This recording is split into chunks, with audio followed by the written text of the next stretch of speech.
수천 년 동안 서해와 남해의 어민들은 바다가 아니라 땅을 일궜습니다. 밀물에 잠겼다가 썰물에 드러나는 그 경계의 땅, 바로 갯벌이었죠. 한국의 갯벌이 유네스코 세계자연유산으로 등재되면서 국제적 브랜드를 얻게 된 겁니다. 하지만 정작 현장에서는 묘한 긴장감이 흐르고 있습니다.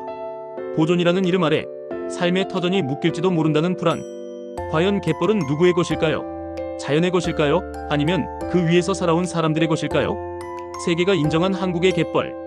서천갯벌이 포함된 한국의 갯벌은 유네스코 세계유산에 이름을 올리며 세계 5대 갯벌 중 하나라는 타이틀을 얻었습니다. 브랜드 가치는 급상승했고 블루카본이라는 이름으로 탄소 흡수 능력까지 재조명받고 있습니다. 연간 약 26만 톤의 이산화탄소를 흡수하고 경제적 가치는 18조 원에 이른다는 분석도 나옵니다. 숫자만 보면 갯벌은 그야말로 황금 자산입니다. 하지만 그 황금 위에 서 있는 어민들의 표정은 마냥 밝지만은 않습니다. 보호구역 지정은 곧 조업 제한으로 이어질 수 있고 규제는 생계의 불확실성을 키웁니다.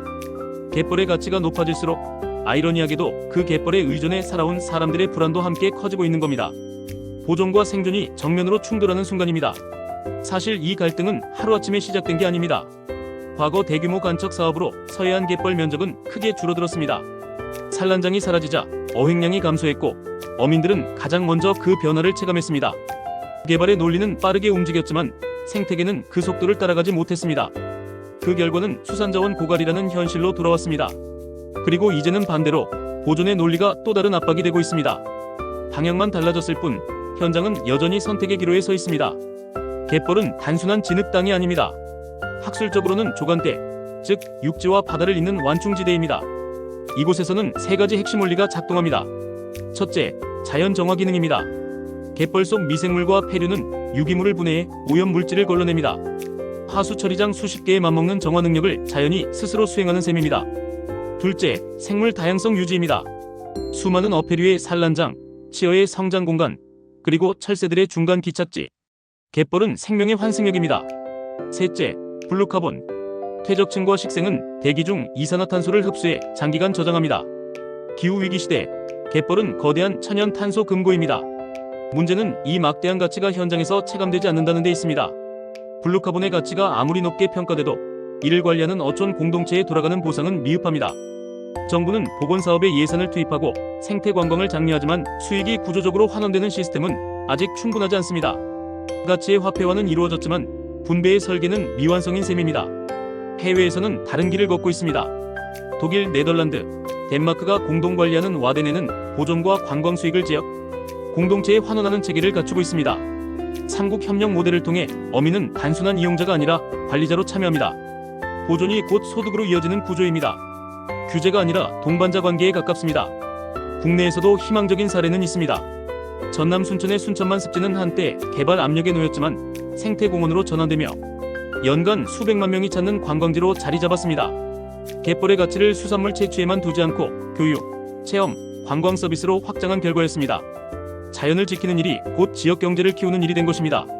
이제 질문을 바꿔야 합니다. 갯벌을 지킬 것인가, 이용할 것인가가 아니라 어떻게 지키면서 이용할 것인가입니다. 그 해답의 중심에는 어민이 있어야 합니다. 그들은 단순한 포획자가 아닙니다. 조류의 흐름, 계절의 변화, 생물의 이동을 몸으로 축적해온 현장의 전문가입니다. 이 전통 지식을 과학적 모니터링과 결합한다면 갯벌은 더 정밀하게 관리될 수 있습니다. 구체적인 방법도 있습니다. 첫째, 갯벌 수산물의 고도화입니다. 바지락, 낙지, 꼬막의 세계유산 갯벌 인증 브랜드를 도입해 프리미엄 시장을 공략할 수 있습니다. 단순한 원물 판매에서 벗어나 스토리가 있는 상품으로 재탄생시키는 겁니다. 둘째, 어촌계 주도의 생태 관광 프로그램입니다. 단순 체험을 넘어 해설, 교육, 연구 참여형 프로그램으로 확장한다면 부가가치는 훨씬 높아집니다. 셋째, 블루카본을 탄소 배출권 거래제와 연계하는 방식입니다. 갯벌을 복원하고 관리하는 공동체가 직접 보상받는 구조, 이른바 생태계 서비스 지불제를 도입해야 합니다.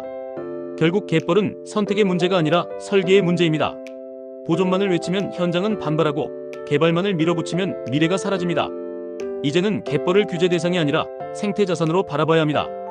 그리고 그 자산을 가장 오래 지켜온 사람들에게 정당한 몫을 돌려줘야 합니다. 세계가 인정한 한국의 갯벌, 18조 원의 가치, 26만 톤의 탄소 흡수, 그리고 수천 년의 삶이 축적된 공간. 이 거대한 자산이 진정한 의미를 가지려면 자연과 사람이 같은 편에 서야 합니다. 보존과 이용이 대립하는 이야기가 아니라 함께 번영하는 이야기로 바뀌어야 합니다. 갯벌은 말이 없습니다. 하지만 그 위를 걷는 발자국은 이야기합니다. 지켜야 할 이유도 살아가야 할 이유도 모두 그 안에 담겨 있습니다. 이제 선택은 우리에게 달려 있습니다.